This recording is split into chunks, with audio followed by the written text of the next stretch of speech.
te traen los principales temas económicos del mundo y de Paraguay con Economía a Mil.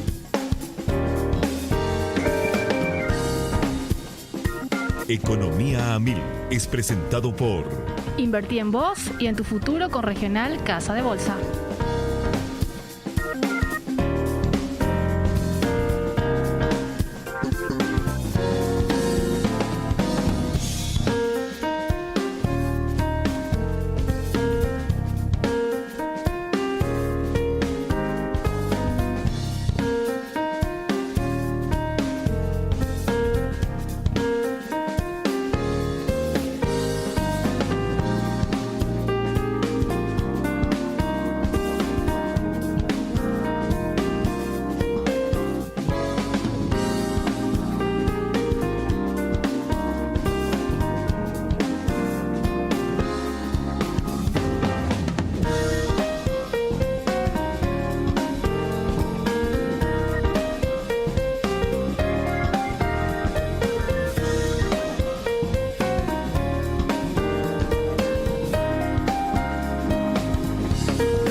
Bienvenidos a una emisión más aquí de Economía 1000 por Radio 1000. Pasaron 7 minutitos de las 13 de hoy jueves 29 de septiembre de 2022. Ya fin de mes prácticamente, así que estamos muy felices, ¿verdad? Alfredo Pereira, ¿cómo estamos? Muy buenas tardes, Prince. Sí, la verdad que estamos con la alegría de siempre, con un programa más de Economía 1000. No sé si la gente sabe, pero somos el programa número 1 de economía del país, Prince. ¿Vos sabías eso? Claro que sí sabía. Dicen que porque no hay otro que sea diario, pero igual estamos liderando el ranking lejos. Por supuesto. Después voy a preguntarle a nuestro invitado. Pero antes quiero saludarle también a los compañeros que siempre están del otro lado. Mirna, Priscila, un saludo muy especial a Josema. Y lo reemplaza hoy Miguel, así que también bienvenido, Miguel. Espero que lo disfrutes. Una hora estabas con nosotros y vamos a hacer lo máximo posible para que te sientas también a gusto con nosotros. Y también en control está Cristian, Lorenzo y me falta Rodrigo. ¿Rodrigo era? Sí. Siempre me trastabillo con los nombres de los compañeros que hacen posible la transmisión a través del canal de YouTube 1000 Noticias AM. Y le decimos a la gente que capítulos anteriores también pueden encontrarlos en el podcast Economía a 1000. Alfredo. No, si querés podemos presentarle ya al invitado, así podemos entrar en tema. Sí, le quiero decir a la audiencia que el tema que vamos a tratar hoy, al igual que todos los episodios anteriores, es de suma importancia para lo que es la economía del país, porque es un sector que suma en demasía a todo el desarrollo y crecimiento del país. Así que ya le doy la bienvenida a nuestro invitado de hoy. Perdón, Alberto, por la pronunciación del apellido, pero corregime nomás. Estamos con Alberto Zborowski. Él es presidente de la Cámara Paraguaya de Supermercados Capaz. ¿Cómo estamos, Alberto? Bien, un gusto estar con ustedes, un placer. Y acá a sus órdenes, ¿verdad? Pronunciaste súper bien. Gracias. Yo pensé que me ibas a decir, no se pronuncia así. ¿Escuchaste, Alfredo? Sí, pronunciaste. Yo no te cedía a vos el apellido porque tenía miedo que me quites ese crédito. No, por favor. No, muchas gracias, Alberto, que estaba con nosotros. La verdad que teníamos muchas ganas de poder también tocar un sector tan importante dentro de la economía del país, tanto por lo importante que es dentro del sector servicios, como también lo mismo, ¿verdad? Por lo que provee, ya sea desde alimentos y necesidades básicas, pero de lo complejo que es, cuando uno cuando uno piensa en un supermercado, todo lo que hay detrás, ya sea de proveedores, de cadenas, marketing, distribución, logística, existencia, la parte de finanzas, el manejo no de cobro en caja, pero después tienen que pagar proveedores, o sea, fuente de trabajo, empleo, contribución al sector público en materia de impuestos, seguridad social, o sea, toda una cadena importante es la que mueve, Alberto. Sí, totalmente. La pregunta, y quiero empezar para que la gente se ubique, ¿Capaz es un gremio, es una cámara? Somos un gremio denominado Cámara Paraguaya de Supermercados, que arranca en 1987, donde los actores en ese momento se agremian Y bueno, el objetivo primordial de un gremio es impulsar las buenas prácticas y todo lo que se desprende de esa palabra buenas prácticas en el canal supermercado, vale la redundancia, ¿verdad? Hoy, ya muchos años después de la creación, hemos tenido una evolución bastante importante como gremio. Somos 44 razones sociales asociadas y con varias más en incorporación en los próximos meses o semanas, sobre todo del interior del país. Y tenemos, digamos, en nuestras filas de los asociados más de 30.000 empleos directos con IPS. Entre esos empleos hablamos de panaderos, confiteros, carniceros, que son profesiones súper especializadas. Tenemos gerentes de compras, gerentes de importaciones, gerentes de categorías, tenemos gerentes de sala. O sea, lo que hay atrás realmente dentro del organigrama que uno ve en un supermercado es realmente increíble. Somos demasiado demandantes de mano de obra. Imagínate que para hacer funcionar un supermercado promedio necesitamos un poco más de 100 personas. O sea, somos un gran dinamizador del empleo formal. Y bueno, y en esa línea, la palabra formal se desprende, digamos, nuestra lucha para tener, digamos, una competitividad dentro de la formalidad y de que finalmente aquel que no siga las reglas, digamos, de lo que tiene que ver con las contrataciones, los salarios, IPS y otros, nos quitan competitividad a los formales, que somos, y ahí ya no te hablo solamente de los supermercados, sino te hablo de los formales, sino todo el ecosistema de empresas. Claro. Las 60.000 empresas que mantienen al Estado. En Paraguay eso es lo que tenemos que entender. Tenés 60.000 empresas que son las que están manteniendo toda la estructura y que muchas veces no son cuidadas y apuntaladas como se debería, ¿verdad? Entonces estamos ante una distorsión, por llamarlo de una manera, en la que nosotros tenemos que cuidarnos nosotros mismos por nuestra supervivencia, pero finalmente le estamos dando el oxígeno de la vida al Estado, ¿verdad? Entonces... Perdón, Alberto, muchas veces el Estado viene a cazar nuevamente en el zoológico. Sí, eso ocurre. Sí. La decisión política de salir a cazar fuera del zoológico no está. Y eso ya nos han dicho, o sea, nosotros sabemos eso. Esa no es una prioridad, lastimosamente. Y bueno, y una de nuestras luchas es justamente eso, ¿verdad? Que se salga, digamos, de alguna manera a pelear contra el Paraguay en negro, que es el que precariza la calidad de vida de los paraguayos finalmente, ¿verdad? Pero eso es muy importante, Alberto, porque prácticamente al describir vos que es un sector que requiere mucha mano de obra y donde en gran medida cuando hablamos de combatir la informalidad, estamos hablando precisamente del sobrecosto que tiene el empleo formal. Prácticamente 16,5 la sobrecarga, digamos, de ese aporte patronal y al ser justamente un sector que demanda mucho eso, ahí uno pierde muchísima competitividad. Encima, en los momentos de indexación del salario mínimo, la inflación, etcétera, nuevamente aumenta, como decir, por un lado ese sobrecosto, ¿verdad? Y por otro lado ves que todo ese sector informal, que son más de 800.000 empresas más o menos, que se estima que no cumplen el aporte patronal, IPS, etcétera. Claro, ellos tampoco van a ir progresando, no es que ellos le indexan el salario a esa gente. No, cuanto más economía en negro, más competitivo es el que trabaja en negro. Esa es la realidad. Nosotros, y eso quiero aclarar, nosotros no pedimos no pagar algo. Nosotros queremos seguir pagando todo lo que hay que pagar.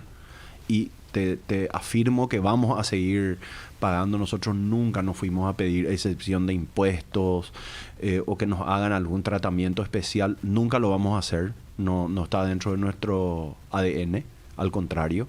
Sino que solamente pedimos de que... las instituciones responsables de hacer los controles tengan el valor y la incorrección política de ir y meter la mano en los lugares donde está la economía en negro. Y eso hasta hoy, lastimosamente, en mayor o en menor medida, nunca ocurrió.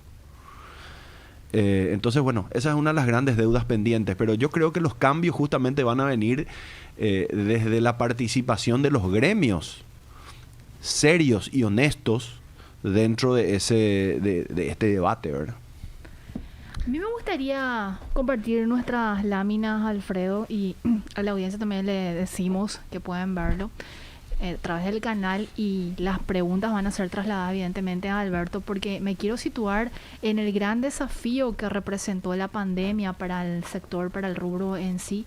Así que, compañeros, les pido por favor el apoyo de las láminas que les compartimos para ir desglosando los datos que nos presentan, y donde vimos que, al igual que muchos sectores de servicios, por sobre todo, los supermercados fueron los más afectados también en pandemia, y en medio de eso también se convirtió en una suerte de oportunidad, porque buscaron una reconfiguración en la manera de llegar a la gente, a los clientes. Así que, compañeros, por favor, si me apoyan con las láminas, les estaré agradeciendo para ver los datos que tenemos ahí.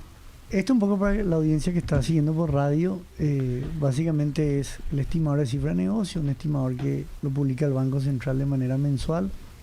Este en verdad está anualizado, es decir, básicamente lo que hace es comparar el promedio de los últimos 12 meses, comparando el mismo periodo del año anterior, o sea, un año atrás, con el promedio tras los 12 meses, para, en cierta manera, ir viendo el comportamiento más general de ese sector, y no tanto una volatilidad de repente mayor mensual.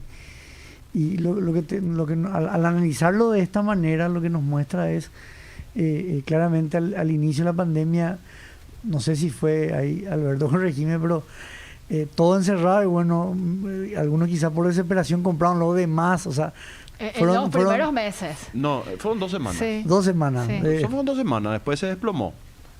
De hecho, sería ilógico que las ventas crezcan si la mayoría de la economía estaba cerrada y todo el mundo estaba en su casa. La gente iba, en vez de ir todos los días al supermercado o día de por medio como iba antes, iba una vez cada 15 y hacía juntamente lo justo y necesario. Nadie derrochó dinero porque la gente quería, ante lo incierto, la gente lo que hace es consumir canasta básica, salvo algunas excepciones, algunos nichos.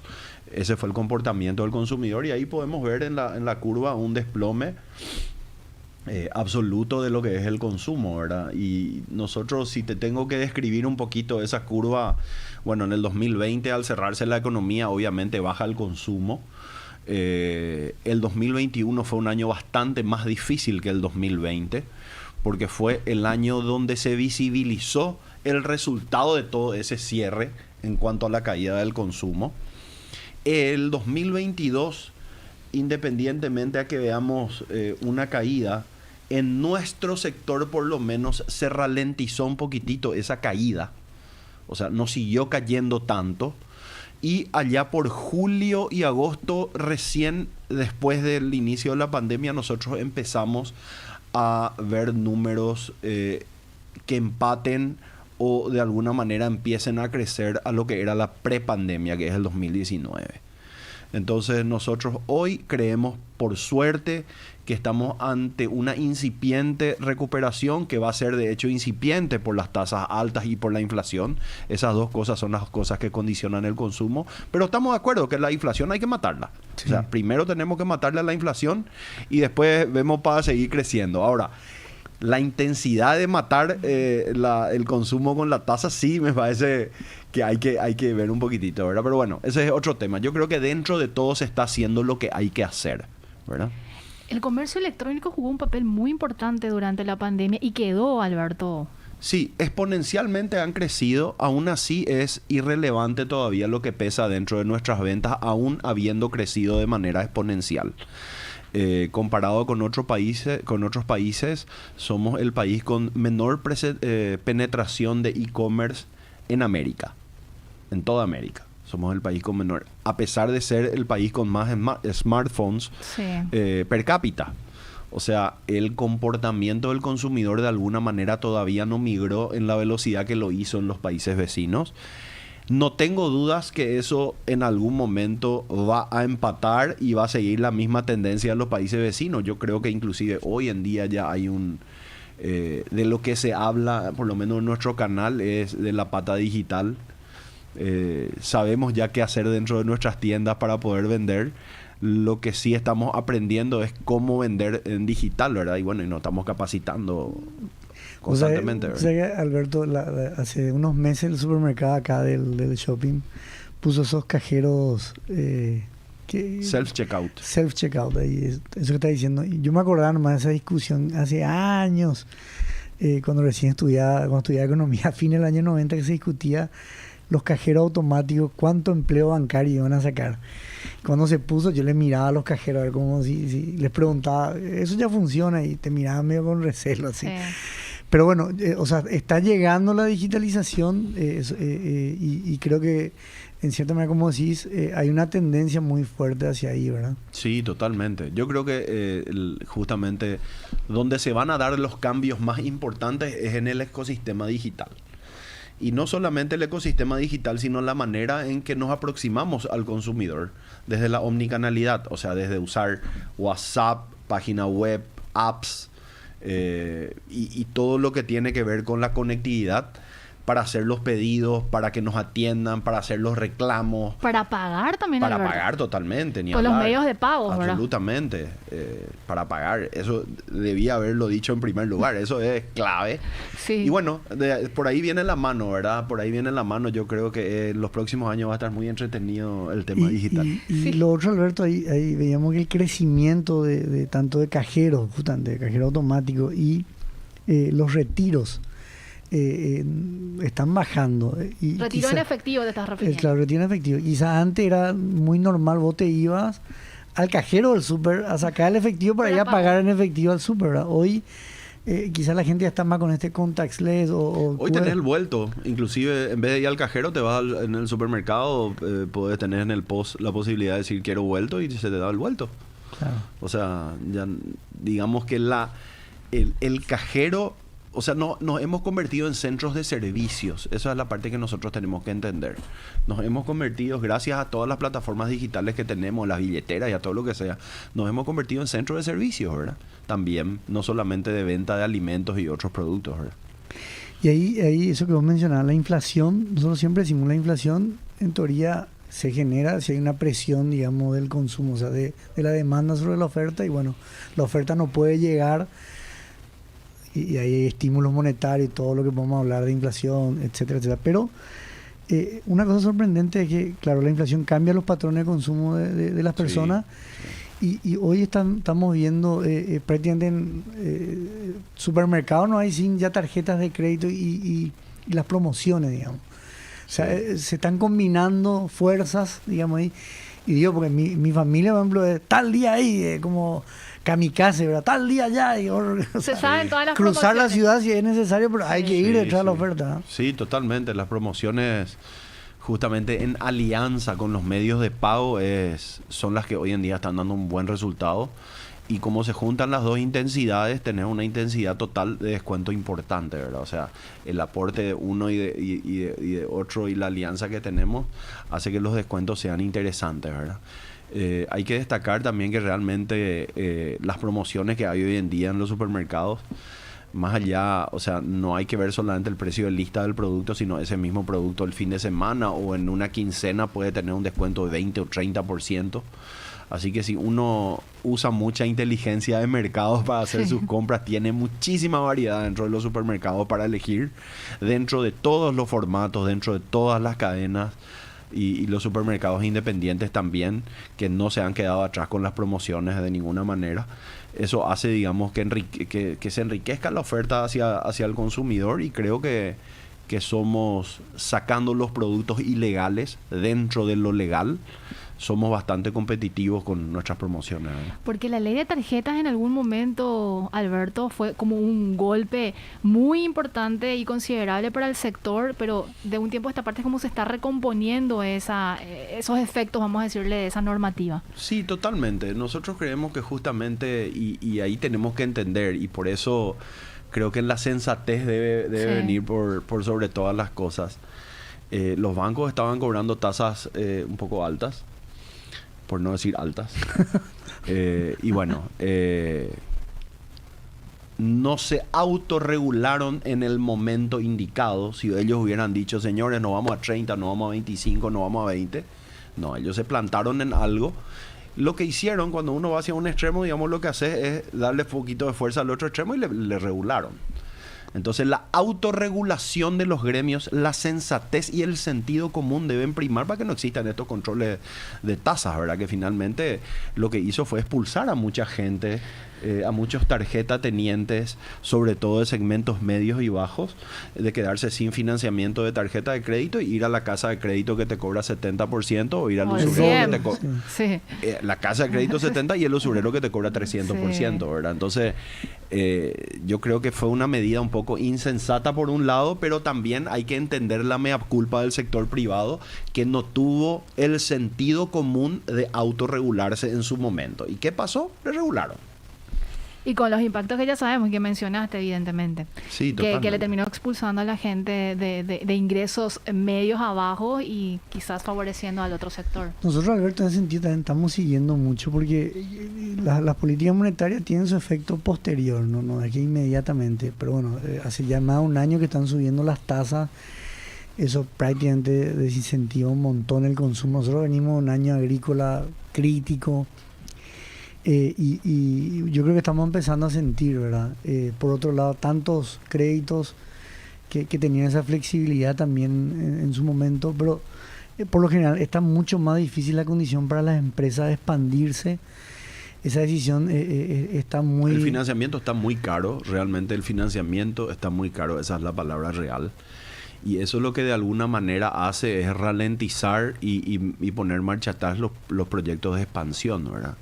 O disminuir en algún porcentaje la capacidad de expansión. O sea, si alguien tenía proyectado abrir 3 tiendas o 5 tiendas y abre una, o no abre directamente, el que tenía 20 pudo abrir 8 y bueno, y así. Entonces, de hecho, el objetivo de la suba de las tasas es enfriar la economía para que de alguna manera la inflación ceda, ¿verdad? Sí. Ahora, yo sí ahí tengo una opinión y creo que nuestra inflación es principalmente, no digo totalmente, es por aumento de precio de los commodities que no se dan en Paraguay. Claro, un O choque sea, de oferta. no es en Paraguay donde vos fijas el precio del trigo, de la soja, de la carne.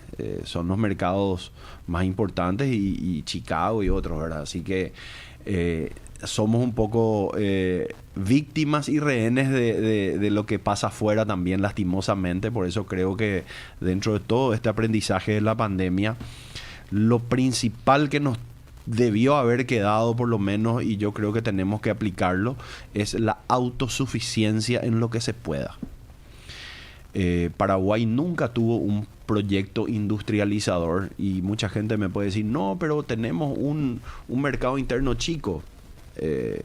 ¿Qué es chico y qué es grande? Si vos no sos siquiera autosuficiente en rubros que producís, es un mercado grande. O sea, ¿por qué? Porque hay una proyección grande. Ejemplo, aceite. Paraguay es el cuarto mayor exportador mundial de soja. Cuarto o quinto.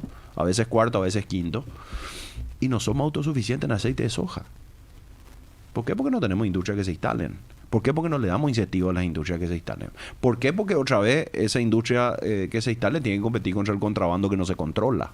Entonces entramos en un círculo vicioso donde finalmente las políticas públicas, que nunca fueron, digamos, en la intensidad que debían haber sido, las que marquen el norte, ¿verdad? Alberto, te quedas con nosotros hasta las 2. Sí, con hasta las mucho gusto. 14. A la vuelta me gustaría hablar con Alberto y con vos, Alfredo, y también obviamente le digo a la gente que pueden escribirnos sobre el contrabando que ya estaban tocando ahí como Sí. De forma general, porque eso también es un componente muy, vamos a decirle, un factor que está impactando de manera muy considerable y de hecho no es de ahora. Estamos hablando de históricamente. Así que me gustaría abordar sobre ese tema, pero ahora hacemos una breve pausa y enseguida regresamos.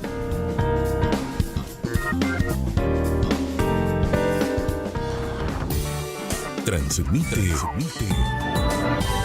Radio 1000 AM. ¿No sabes cómo maximizar tus ahorros? Desde Regional Casa de Bolsa te damos la oportunidad de invertir de forma diversificada desde 10 millones de guaraníes en nuestros fondos mutuos, con un rendimiento anual objetivo del 5%, sin perder acceso inmediato a tu capital y generando ganancias diarias. No existe plazos ni penalidades y podés retirar tu dinero en tan solo 24 horas. No te preocupes más y convertite en un inversionista dentro del mercado bursátil. Escribinos en contacto @regionalcasadebolsa.com.py. Invertí en vos y en tu futuro con Regional Casa de Bolsa. En esta época de sequía, Granusa, excelencia en nutrición animal. Con su línea para bovinos de carne, leche y equinos, pone a disposición de los productores técnicos altamente calificados para la elaboración de la mejor estrategia nutricional, de acuerdo con la disponibilidad de pasto y con los objetivos de cada categoría de animal. Granusa, excelencia en nutrición. Encontranos en www.granusa.com, Facebook e Instagram. Contactate con nosotros al WhatsApp de la radio 0994-674-000 o a la línea baja 021-302-600. Radio Mil.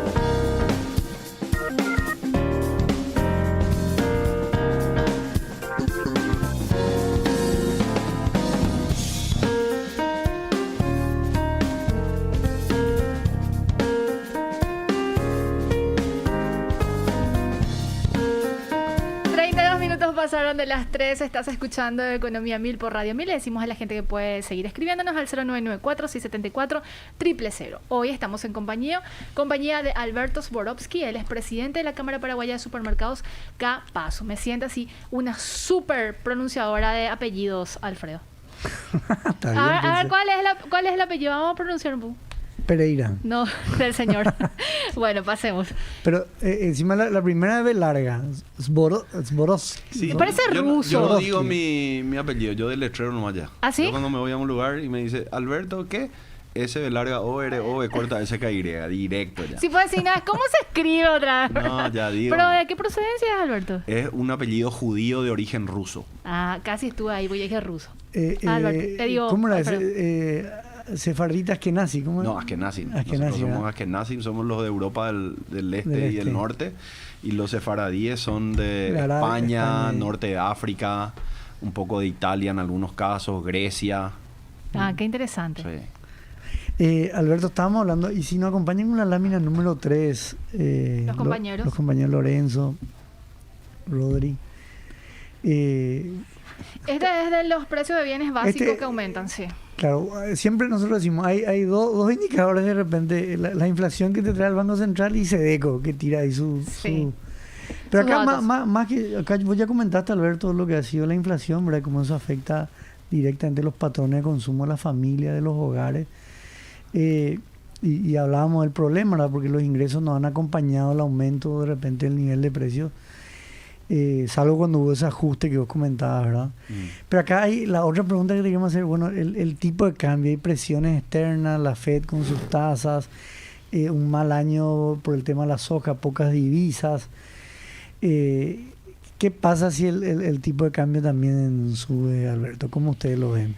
Bueno, según vi en el presupuesto de gastos de la nación, están proyectando $1 a 7.093 como promedio del año que viene. Lo que implica una suba de no demasiado de lo que hoy estamos, pero sí mantenernos en un pico súper alto. Yo no hago juicio de valores si está bien o si está mal tener esa política monetaria. Yo no estoy diciendo eso. Sí te puedo hablar del resultado. Gran parte de los componentes que utiliza la industria nacional y los importadores formales para importar los productos y los insumos están absolutamente dolarizados. Entonces, al mantener niveles muy altos del dólar, eso directamente atenta contra los costos.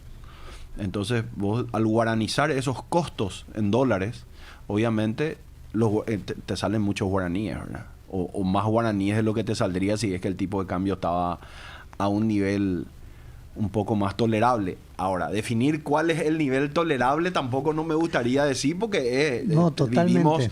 Vivimos en una economía libre donde la fluctuación del dólar, digamos, es, vale la redundancia, libre. Entonces no podría decir, pero me encantaría que el dólar esté mucho más bajo, por supuesto. Porque ahí vos hablas tanto de insumo, por ejemplo, lo que decía, la tapita de un detergente, la lata... Sí, la industria nacional que fabrica un jabón líquido tiene que traer una tapita afuera, o el plástico está indexado a los precios, digamos, 100% dolarizados. Y bueno, y eso encarece un poco el producto. Y ahí... Un vinacho, por ejemplo. Exacto. Entonces, lo que mostraron ahí el gráfico, ahí tenés, ¿verdad? La suba de los insumos Sí, es lo que lleva, digamos, a que a nosotros nos vendan los productos más caros, ¿verdad? De hecho, ahí estamos viendo, Alberto, por ejemplo, pan Felipito. Tuvo un aumento del 43% si es que lo hacemos, eso es interanual, ¿verdad? No interanual. En los últimos 4 años. Sí, en los últimos 4 años. Y ahí lo que mencionabas, lo del trigo, porque está La suba de vinculado. la harina, total. La suba de la harina, que es la suba de la harina. Las subas de las margarinas. Las margarinas han subido de una manera importante también, ¿verdad? Entonces, el costo del pan aumentó en ese porcentaje de 43. Ese es el aumento del costo. Y obviamente, a su vez, el aumento de la venta. Puede tener costo, venta. Totalmente. Entonces, nosotros estamos pero totalmente indexados al costo. Mañana baja y nosotros bajamos. O sea, nosotros no es que jugamos con los márgenes. El margen proyectado para una categoría es el mismo en todos los casos, ¿verdad? Entonces, baja, nosotros bajamos. Sube, acompañamos. El tema de los productos cárnicos también vemos. Pero Alberto, muchas veces absorben también, Alberto. También, Porque sí, cuando en la categoría carne nosotros estamos absorbiendo margen de una manera enorme. Esta semana se vieron picos muy altos de los precios de lo que nos abastecemos nosotros, ¿verdad? Y realmente hemos amortiguado y hemos ajustado mucho menor porcentaje de lo que realmente hubiéramos tenido que ajustar si es que acompañábamos exacto el aumento de los costos, ¿verdad? Bueno, de hecho la categoría carne es una categoría donde nosotros ya mostramos, abrimos en su momento. Porque es un pelotero. Y nosotros tenemos entre 6 y 7% de margen bruto. No es utilidad. Utilidad es negativa por lejos. Nosotros tenemos un componente de gasto entre 14 y 15% de la venta, es el gasto. O sea, si vos tenés un margen de 14, vos empataste. No te sobra absolutamente nada. Y bueno, en la categoría carne, donde tenés un margen bruto de 6-7%, y a la baja otra vez encima, de alguna manera no rentabilizamos. Es un gancho, es algo que no podés dejar de tener. El paraguayo valora mucho la carne vacuna, sí. Entonces, bueno... y como así, contando en algún ejemplo, lo que incide de repente... Cuando baja un precio, no sé, en vez de tomar 10 cafés, se toma 20. Sí, entiendo lo que me decís. ¿Cuál es la elasticidad que tiene el producto? Bueno, depende. Hay algunos... me tiraste. Me dejaste en el piso. Vos sos economista, sí, Alberto. No. Yo estoy tratando de traducir. Sí. Bueno, la venta es inelástica. O sea, no es... directamente proporcional a la suba o a la baja. Y depende otra vez de la categoría. Claro. Porque hay categorías que son de mucho más de canasta básica y la afectación que tenés cuando hay una suba no es tal como si fuera un producto que no es de canasta básica, ¿verdad? En la categoría, ponerle perfumería, sí se te desploma la venta con un aumento del 20-30%, no así en la categoría harina, donde la gente sigue comprando la harina. Claro. Quizás en menor cantidad, pero sigue comprando. Correcto, no hay tanta variación. La carnaza, entre comillas, va a comprar ahora una colita cuadril, vos le subís mucho y ya el tipo se va a ir por el cerdo. Pues. Exacto. En la medida que menos básico sea, más es la caída. Y cuanto más básica, más canasta básica es menos la volatilidad que tiene de la venta, ¿verdad? Me gustaría, en el tema del producto, de los productos vinculados a la carne, ¿cómo es esa relación de precio, de actualización, Alberto? ¿Es como que lo hacen cada semana, cada día o depende mucho de...? Varias veces por día. Varias veces por día. Porque solemos ver mucha diferencia incluso en supermercados en materia de precios de carne. Sí, de o sea, ya hecho, depende del supermercado. los productos frescos no son especulables. ¿Por qué? Porque una carne, vos sacabas, hiciste un corte del lomo, lo exhibiste, al día siguiente no lo tenés más apto. Entonces, vos tenés que vender al día. Y no podés agarrar y guardar 6 meses un lomo que compraste a 20.000 y venderlo a 40.000. Eso no existe en la práctica. O sea, nosotros no podemos hacerlo. De hecho, el negocio del supermercado no es luego especular, sino es la rotación. O sea, tener mercadería que compré barata en el depósito para vender más cara después, a mí me patea financieramente en contra y ese no es el negocio del supermercado. El negocio del supermercado es comprar hoy y vender mañana. Así que la especulación no está, digamos, dentro de las posibilidades nuestras.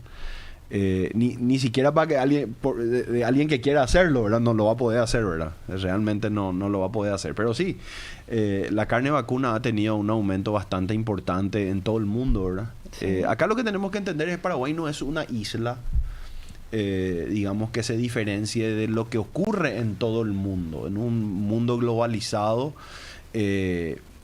los commodities suben o bajan, digamos, de igual manera, ¿verdad? Te puede llegar hoy, te puede llegar mañana la suba, pero te llega la misma suba que hay en Estados Unidos o la misma suba que hay en Brasil o en Europa. Nos pega a nosotros más temprano que tarde, ¿verdad? Entonces, bueno, esa es la coyuntura mundial que nos tocó post pandemia, donde realmente, y te vuelvo a repetir, quedan los aprendizajes de la autosuficiencia principalmente, ¿verdad? Yo creo que la industria nacional en Paraguay y los importadores formales han estado a la altura de la provisión que se necesitó. Mira que vos veíamos en canales internacionales fotos y filmaciones de góndolas vacías. En Estados Unidos tenía quiebre de productos súper importante. En Europa, en España, en Alemania, en Paraguay no tuvimos esa situación. Y eso es realmente... a destacar. Súper para destacar. Y no dimensionamos nomás porque no nos ocurrió, ¿verdad? Pero imagínate ir a un supermercado y no tener desodorante, no tener arroz, no tener leche, no tener papel higiénico o no tener pollo. Y eso ocurrió en otros países. Y acá no ocurrió. Entonces, algo hicimos bien. Toda la cadena de valor no es solamente el supermercadismo, es producción, industria y comercio. Hicimos articulando también con el gobierno, porque realmente cuando fue el cierre total, nos sentamos con actores del gobierno, y eso hay que reconocerlo, a organizar cómo iban a ser los traslados de las mercaderías, quiénes podían trabajar y quiénes no podían trabajar. Y fue tan bueno ese trabajo, esa articulación fue tan buena, que nos faltaron productos. O sea que hay que destacar lo bueno también que hemos tenido, digamos, de parte del gobierno, ¿verdad? Adelante, Alfredo. No. Vos tenés muchas preguntas al igual que yo. No, la otra, porque tocaste, Ana Alberto, es... En la pandemia también hubo, por lo menos aquí en zona Asunción, Gran Asunción, un incremento importante de las tiendas de conveniencia, ¿verdad? Un modelo relativamente, vamos a decir, nuevo para nosotros, con el impacto que tuvo. Quizá ahora el crecimiento bajó, pero por lo menos ese 2020, 2021 fue imponente, ¿no? Sí, totalmente. Bueno, dentro de nuestras filas de asociados tenemos al mayor, digamos, operador de tiendas de conveniencia, que es Biggie, y también a Stock Express, Super 6, que han abierto estos locales de cercanía, las tiendas de conveniencia y de cercanía, que han tenido un dinamismo impresionante. Han hecho un trabajo muy bueno, han tenido un crecimiento muy importante, han usado la creatividad, la experiencia de compra, y realmente, ¿quién se vio beneficiado de todo esto? El consumidor. Hoy el consumidor puede comprar en una superficie pequeña, puede elegir comprar dentro de un supermercado de superficie tradicional, full service, digamos, con carnicería, con atención, o de un mayorista inclusive, por más de que no son asociados nuestros los mayoristas, vienen a enriquecer la oferta al consumidor. O sea, el consumidor es el principal beneficiado de todo este de toda esta expansión de canales que ha tenido, digamos, el comercio minorista, ¿verdad? Y son modelos tan radicalmente, ¿verdad? No radicalmente, pero son modelos muy distintos por el uso esto del espacio, del stock, almacenamiento. Sí, del mix de productos hay que elegir de una manera diferente. Y finalmente el consumidor es el que te dice lo que tenés que tener porque es el que te pide y te compra, ¿verdad? Si vos pones un producto que no se vende, en algún momento ese producto va a tener que salir de la góndola y va a tener que estar el producto que se vende, ¿verdad? Entonces, automáticamente se van ordenando, digamos, los canales. El que va a una tienda de conveniencia tiene un comportamiento, el que va a un mayorista tiene un comportamiento, el que va al supermercado tiene un comportamiento o una necesidad diferente, ¿verdad? Como el alcohol en gel. El alcohol en gel en ese primer tiempo estaba en todos lados. Ahora ya no. Ya pasa desapercibido. Sí, hoy en día la verdad que No te lavas más las manos, princesa. Claro que sí, tengo mi alcoholcito acá. Alberto, vos mencionaste sobre la competencia, pero estamos hablando desde una mirada formal, pero el contrabando dentro de este escenario sigue siendo un flagelo que no ha podido ser erradicado, y estamos hablando desde tiempos inmemoriales, como la frontera muy permeable que tiene Paraguay y el desafío que sigue representando para el sector público en materia de encontrar el mecanismo y las acciones que logren frenar eso y que no termine perjudicando a este sector como es de los supermercadistas formales, y que ya lo describiste muy claramente, toda la fuente de trabajo que genera, incluso la cadena que hay detrás, que sigue siendo parte, vamos a decirle, de un desafío tan importante para el sector. Sí, yo no quisiera aburrirle a la audiencia contando los casos emblemáticos que salieron en los videos, etcétera. Yo quiero salir un poquito de la caja y mirar desde una perspectiva de políticas públicas y de mirando ya hacia adelante. Paraguay no va a pegar un salto de calidad como país, ni la calidad de vida de sus habitantes va a mejorar diametralmente si es que no le declaramos la guerra al país en negro. El contrabando es una de las cosas, una de las consecuencias del país en negro. No es el problema. Es una de las consecuencias. Tener el trabajo informal, tener el vaí, el así nomás, el no facturar tu servicio, no facturar tu producto. O sea, hay una serie de cuestiones que tenemos que tocar cuando abordamos el Paraguay en negro y la informalidad. Si bien tenemos que saber de dónde venimos para saber a dónde vamos y hacer un contexto justo, en Paraguay nunca el contrabando fue menor.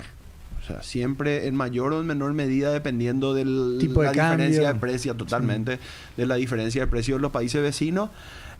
Ingresó mucho producto y también nosotros le enviamos algunos otros productos que tienen diferencia de precio.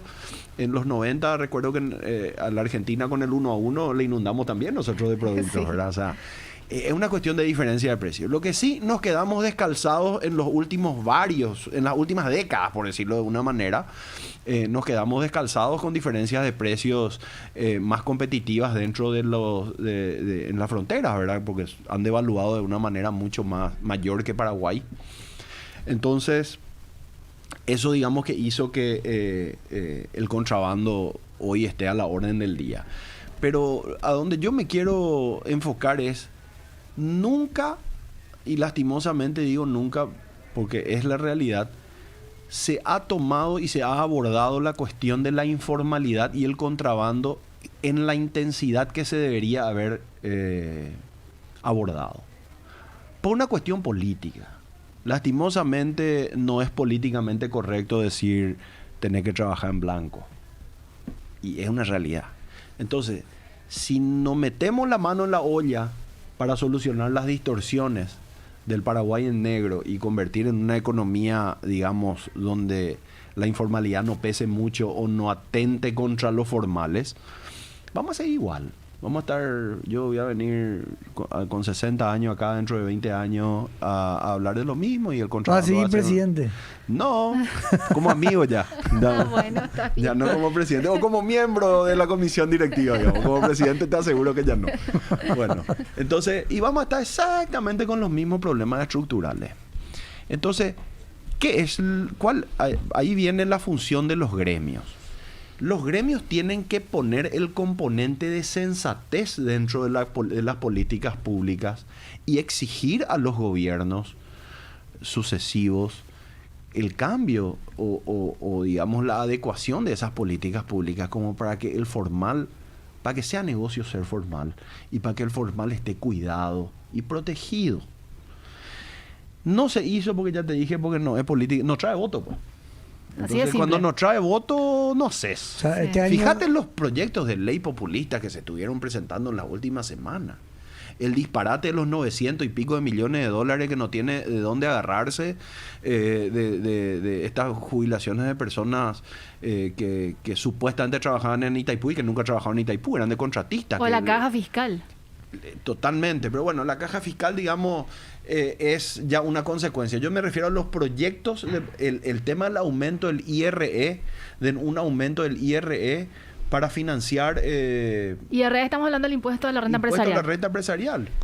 Entonces, es demasiado fácil subirle al formal un impuesto y seguir, digamos, teniendo los pecados de mal gasto y de no... optimización del gasto público, ¿verdad? Que también hasta cierto punto se puede optimizar. Igual el Estado tiene que seguir funcionando, ¿verdad? Pero hay muchas cosas que se pueden hacer y hay muchas políticas públicas que se pueden hacer y principalmente la gran deuda del Estado con la ciudadanía, digamos, es la justicia, ¿verdad?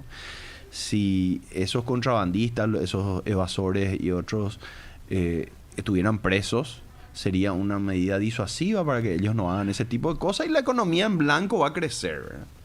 Pero bueno, es el gran desafío que tienen los gremios, me parece a mí, en los próximos poner sobre la mesa que no se puede más vivir en un país donde casi el 50% de la economía es en negro, ¿verdad? Sí. Ahí lo que Alberto mencionaba, Prince, para la audiencia nomás. Yo estaba mirando hoy, el peso está prácticamente en relación al dólar, el tipo de cambio oficial 153. El dólar blue estaba 2.89 más o menos. Que es un tipo de cambio, si bien no es que maneja mucho volumen, pero es el tipo de cambio no regulado, ¿verdad? Que es un parámetro que te da lo que el mercado está dispuesto, digamos, a pagar ahí. Entonces, si vos haces, mirá el tipo de casa de cambio acá, vos mirás y el peso está a 30 guaraníes, ¿verdad? Entonces, ¿cómo funciona este arbitraje si vos haces prácticamente si fuera el tipo de cambio oficial, al dólar oficial, prácticamente si dividís 7.100 dividido 153, te sale cerca de 46. O sea, si hubiera un solo tipo de cambio ahí, 46 debería ser el valor del peso hoy, no 30. Sin embargo, si haces con el dólar blue, la misma ecuación, te da 22, 23. Entonces hay mucha diferencia y mucha... Y encima... Y mala suerte también, ¿verdad? Porque Argentina se cayó a pedazos en los últimos años. Sí. Y el hecho que Argentina se haya caído a pedazos y haya tenido devaluaciones monstruosamente grandes nos lleva a un escenario donde nosotros, con una responsabilidad fiscal diferente, estamos pagando los platos rotos de ellos, ¿verdad? Y ahí otra vez se ven las hilachas de nuestras debilidades, que son los controles fronterizos, ¿verdad? Y la corrupción de los ciertos policías y ciertos militares, no todo, porque no hay que generalizar, eso yo siempre digo, no hay que generalizar. Hay mucha gente honesta, pero bueno, hay también unos atorrantes coimeros que hace poco salieron en unos videos y bueno, y hay que lidiar con esto, ¿verdad? Y ahí tenés encima eso que dice Alberto, el 42% más o menos de pobreza, entonces todo ese sistema de tener que darle subsidios, eso genera gasto fiscal, de nuevo la inflación, o sea, un despelote, como dice él. Pero al estar muchas partes subsidiadas, vos tenés diferencia de precio. Podemos proyectar eso, Prince, ¿verdad? La diferencia de precio, que sería la segunda lámina. Sí, la segunda Compañeros, lámina. por favor, si nos apoyan Porque con la segunda lámina. Le vaya a hacer propaganda al contrabando. Te le está haciendo propaganda al contrabando si pones eso. Bueno, rápido vamos a poner eso. Pero hay una diferencia importante. Sí, yo no veo, es una monstruosidad, porque tener el dólar blue, que es la mitad. Yo no veo los números, pero bueno, tampoco. se ven ahí... tiene 45%, 19%, 46%.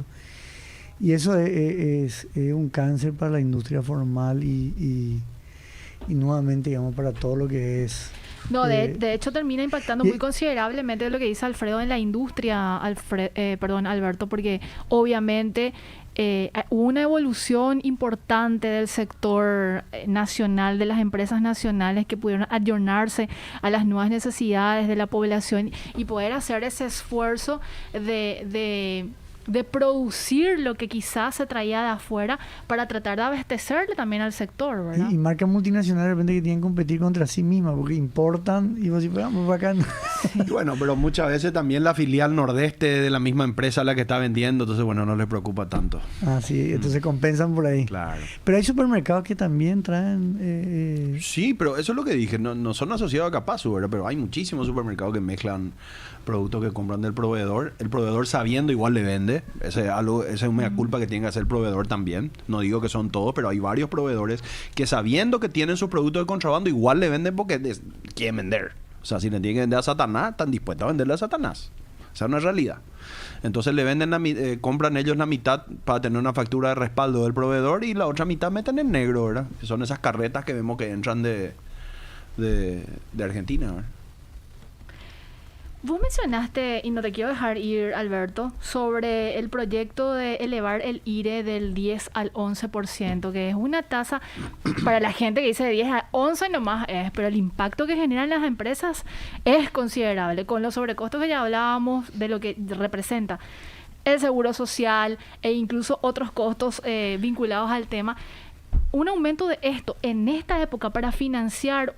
Y sí, no vamos a entrar a juzgar qué es lo que va a financiar, porque entiendo que son becas que finalmente están desfinanciadas, pero hay un problema de calidad del gasto también, y volver a cargarle al sector que sigue y está aportando al país con sus impuestos y de manera legal, entonces genera una suerte, vamos a decirle, de disconformidad, pero enorme.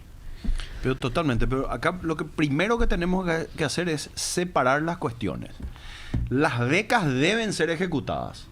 Nos parece espectacular y es algo que inclusive más becas deben ser ejecutadas. Estamos de acuerdo. El tema es ¿contra qué? Contra volver a quitarle competitividad a las empresas formales que ya se encuentran comprometidas en un mar de país en negro, donde tenés un contrabando rampante, una informalidad enorme. Lo que vas a hacer es pegarte un tiro en el pie.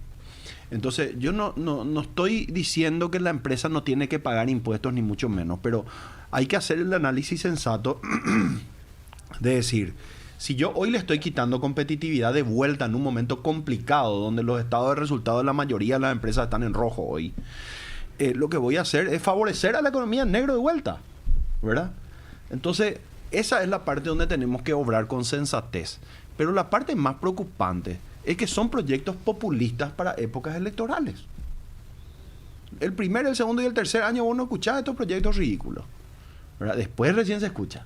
Cuando están ahí las papas quemando y necesitan votos, entonces, bueno... Surgen estas grandes ideas. Surgen estas grandes ridiculeces que realmente distorsionan absolutamente todo. Y nosotros, en vez de sentarnos con los legisladores y vuelvo a repetir, no son todos. Paraguay tiene buenos legisladores. Generalmente queremos decir, no, la Cámara de Diputados y la Cámara de Senadores es un desastre. Hay buenos diputados y hay buenos senadores. Hay diputados y senadores que se ocupan y se preocupan de los formales. Y están una gran partida de atorrantes que lo único que quieren es votos, que no tienen la capacidad para estar donde están. Vos lees su proyecto de ley y son un disparate. Esa es la realidad. Entonces hay de todo. Me voy a enfocar, digamos, en los que presentan cualquier disparate. Tenemos que estar atentos nosotros todo el tiempo a eso. Entonces, es una amenaza diaria, digamos, y sobre todo estamos muy preocupados de un tiempo a esta parte y de ahora hasta, digamos, hasta que empiecen las elecciones. Te van a presentar cualquier disparate. Así es. Y cuando May Traído está defendiendo una cosa, pan, sale otra. Vos sí, es de loco. Vos tapás acá la mano sí. Y te sale, que te explota acá al otro lado. Así es increíble. Las famosas cortinas de humo también nacen en esta circunstancia. Alberto, finalizando ya el programa, las perspectivas para el cierre del año 2022 para el sector. Bueno, nosotros creemos que este segundo semestre del 2022 va a ser el principio de la recuperación económica post-pandemia, finalmente. Primero, pues el 2021 iba a ser el año de la recuperación. Fue el año del peor año, digamos, de los últimos. No fue. El primer semestre tampoco. Y el segundo semestre, en la medida que la inflación sea controlada, vamos a tener un buen segundo semestre. Yo creo que el aumento del salario mínimo allá por julio, efectivizado ya en el segundo semestre de este año, ha ayudado un poco a mejorar los niveles de consumo porque está indexado a la inflación, ¿verdad? El aumento del salario mínimo está indexado a lo que fue la inflación. Entonces yo creo que sí ayudó. Nos pareció una medida correcta el aumento del salario mínimo. Con todo el sobrecosto. Si bien para nosotros representa el mayor gasto por lejos, el gasto de personal, porque en un supermercado, como les comenté antes, es un gran... o sea, necesitamos mucha mano de obra nosotros, ¿verdad? Es nuestro principal costo. Pero bueno, no podemos ser miopes y entender de que sí se necesitaba un aumento de salario totalmente, ¿verdad? Y eso ayudó un poco. Y bueno, tenemos perspectivas positivas. Después de mucho tiempo te puedo decir que tenemos perspectivas positivas para este segundo semestre y aún más positivas para el año que viene. Qué bueno. Alberto, vamos a estar monitoreando. ¿Te convenciste? Qué bueno. Sí, claro. Siempre después de tener como 3 años de situaciones poco o de situaciones adversas, bueno, tener buenas perspectivas, claro que ayuda a generar evidentemente una alta expectativa. Alberto, muchísimas gracias por estar con nosotros hoy. No, por favor, gracias a ustedes y a las órdenes. Era Alberto Zborowski, presidente de la Cámara Paraguaya de Supermercados Capazu. Alfredo, ¿vos querés decir algo? No. ¿Querés destacar mi pronunciación? Sí, muy bien, Prince. Estuviste muy bien hoy. Gracias, como siempre. Miguel, vamos ya llegando al punto final de Economía 1000. Nos reencontramos mañana viernes, ya, a las 13 puntualmente. Y el lunes es feriado. El lunes no estamos, eso es cierto. Sí, hay que recordar a la gente que el lunes no vamos porque es feriado. Prince no trabaja los feriados, entonces yo también me acoplo. Yo me ayorné a lo que vos no haces. Yo me acoplo porque si Prince no viene, ¿qué voy a hacer yo acá? Bueno, puedo hacer solo el programa, está bien. Miguel, audiencia, nos reencontramos mañana.